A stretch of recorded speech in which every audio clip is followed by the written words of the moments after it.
আসসালামু আলাইকুম ওরহমতুল্লাহি ওবারাকাতুহ।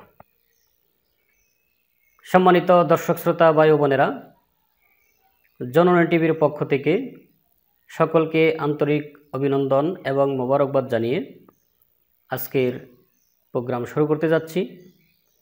আজকে আপনাদের সামনে একটি অত্যন্ত গুরুত্বপূর্ণ হাদিস আমরা পেশ করব, যেটি আমাদের প্রত্যেকেরই জেনে রাখা দরকার।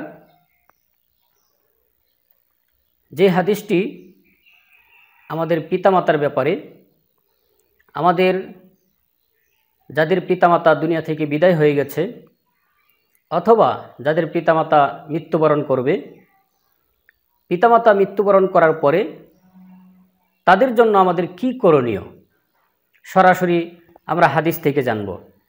চলুন, এই হাদিসটি আবু দাউদ শরীফে রয়েছে।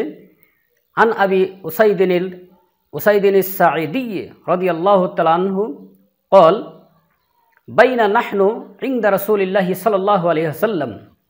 হযরত আবু উসাইদিন সাঈদ রাদিয়াল্লাহু তাআলা থেকে বর্ণিত, তিনি বলেন, একদিন আমরা রাসূল সাল্লাল্লাহু আলাইহি ওয়াসাল্লামের নিকট বসা ছিলাম।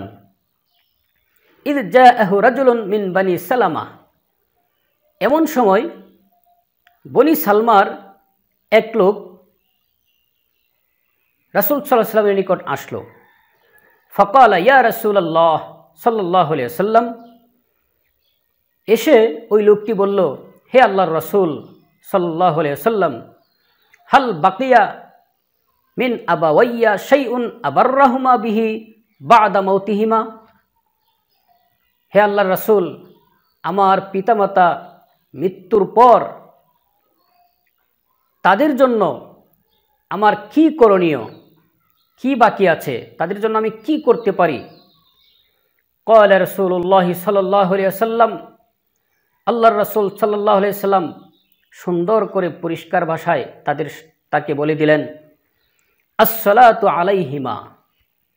এক নাম্বার করণীয় হচ্ছে তুমি তোমার পিতামাতার জন্য দোয়া করবে, দোয়া করা। ওয়াল ইস্তিগফারু লাহুমা। দুই নাম্বার কাজ হচ্ছে তাদের জন্য ইস্তিগফার করা, আল্লাহ তাআলার কাছে ক্ষমা চাওয়া, তাদের আত্মার মাগফিরাত কামনা করা। ওয়া ইনফাজ আহদিহিমা মিন বাদিহিমা। তিন নাম্বার কাজ হচ্ছে তাদের জন্য তাদের যে বৈধ ওসিয়তগুলো রেখে গেছে, বৈধ কোনো ওসিয়ত যদি করে থাকে, কারো সাথে কোনো বৈধ ওয়াদা করে থাকে, এই ওসিয়তগুলো পূর্ণ করা। এরপর আল্লাহ রাসূল সাল্লাল্লাহু আলাইহি সাল্লাম বলেছেন, ওয়াসিলাতুর রিহমিল্লাতি লা তুসালু ইল্লা বিহিমা। এবং পিতামাতার সাথে আত্মীয়তার সূত্র যাদের সাথে আছে, আত্মীয়তার সম্পর্ক, তাদের সাথে সুসম্পর্ক বজায় রাখা। যেমন বাবা যদি বেঁচে থাকে, বাবার ভাই, যেমন আমার চাচা, বাবার সাথে সংশ্লিষ্ট ফুফু, এরকম আত্মীয় স্বজন, যেমন মায়ের মা, মায়ের বোন, এরকম মায়ের ভাই, আমার মামা, ওনারা যদি বেঁচে থাকেন তাদের সাথে সুসম্পর্ক বজায় রাখা। সর্বশেষ আল্লাহ রাসূল সাল্লাল্লাহু আলাইহি ওয়াসাল্লাম যেই কথাটা বলছেন, ওয়া ইকরামু সাদিকিহিমা।